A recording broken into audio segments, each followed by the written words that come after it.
Pembelajaran dari burung hantu yang bijaksana.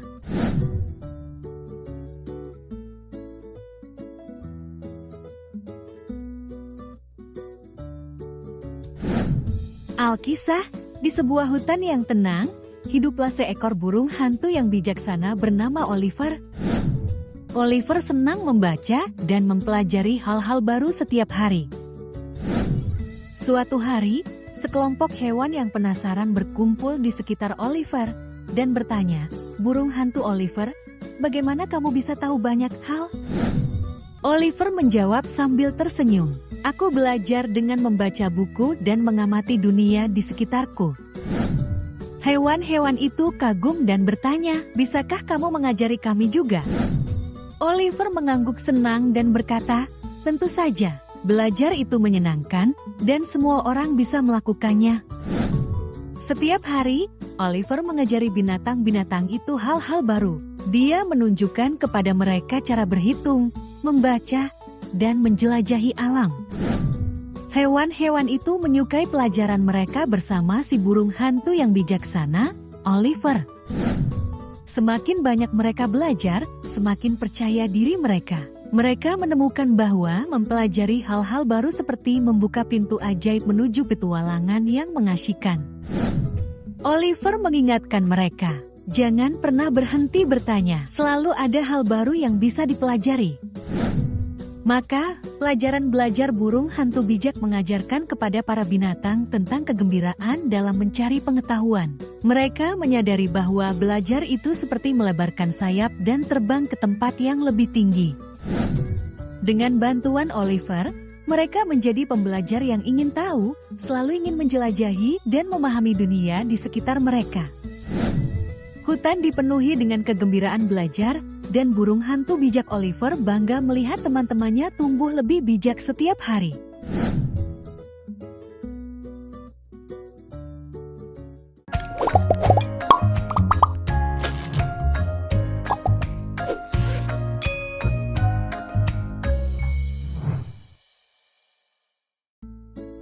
Petualangan malam hari, Dani, si naga kecil mungil.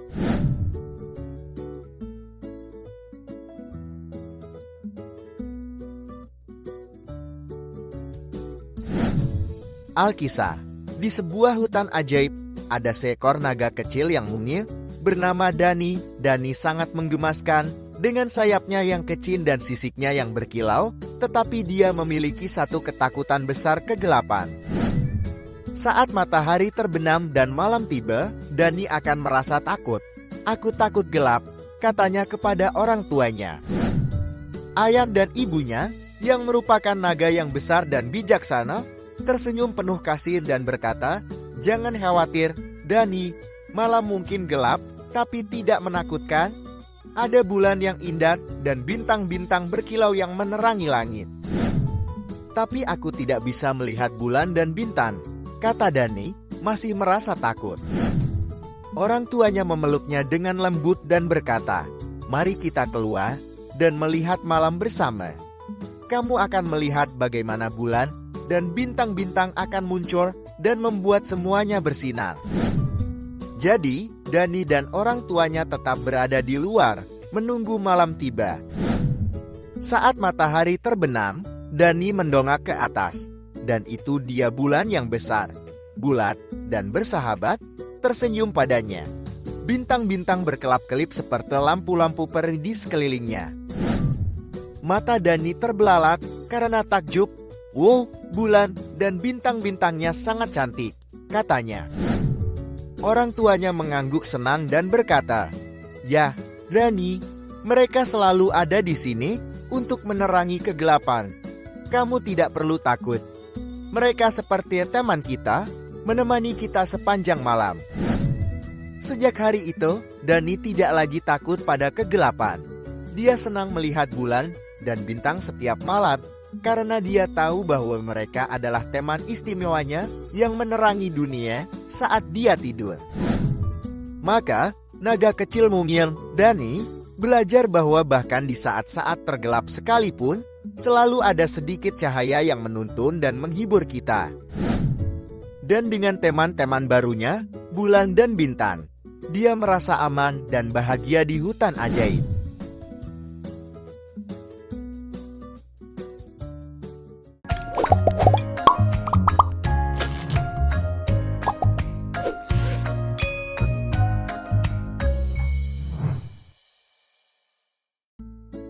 Petualangan Timmy yang penuh rasa ingin tahu.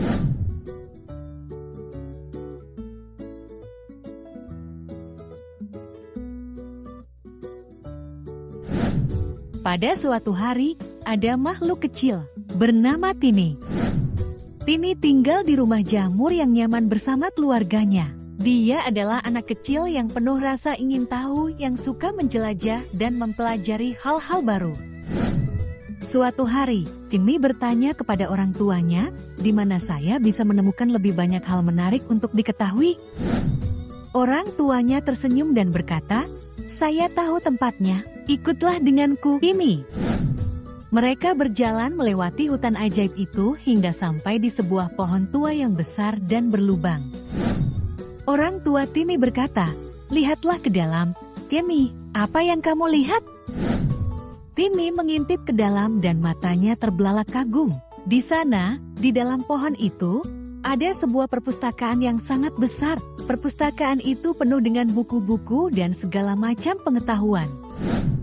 "Ayah, ini luar biasa. Bolehkah kita masuk ke dalam?" Timmy bertanya dengan penuh semangat.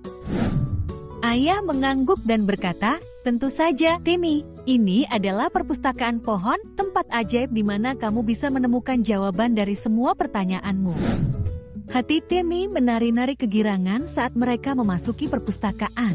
Dia menjelajahi rak-rak buku, menemukan buku-buku tentang hewan, planet, dan bahkan petualangan para satria pemberani. Setiap hari, Timmy mengunjungi perpustakaan pohon bersama ayah. Dia belajar tentang negeri-negeri yang jauh, makhluk-makhluk yang menakjubkan, dan masih banyak lagi. Semakin banyak yang dia pelajari, semakin besar rasa ingin tahunya. Keluarga Timmy bangga melihat kecintaannya untuk belajar. Mereka tahu bahwa perpustakaan pohon adalah tempat istimewa yang akan memuaskan rasa ingin tahunya. Maka, keluarga Little Man, dengan si kecil kami yang penuh rasa ingin tahu, menghabiskan banyak hari yang menyenangkan untuk menjelajahi dunia pengetahuan yang ajaib di perpustakaan pohon. Timmy tahu bahwa dengan rasa ingin tahunya dan kecintaannya untuk belajar, tidak ada batasan untuk hal-hal menakjubkan yang bisa dia temukan.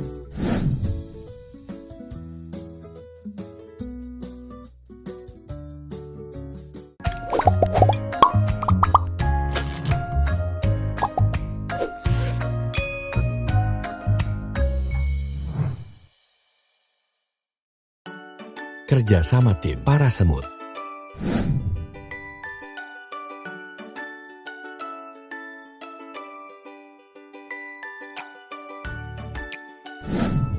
Di padang rumput yang cerah, hiduplah koloni semut yang sibuk. Setiap hari, semut-semut kecil itu bekerja keras mengumpulkan makanan untuk musim dingin.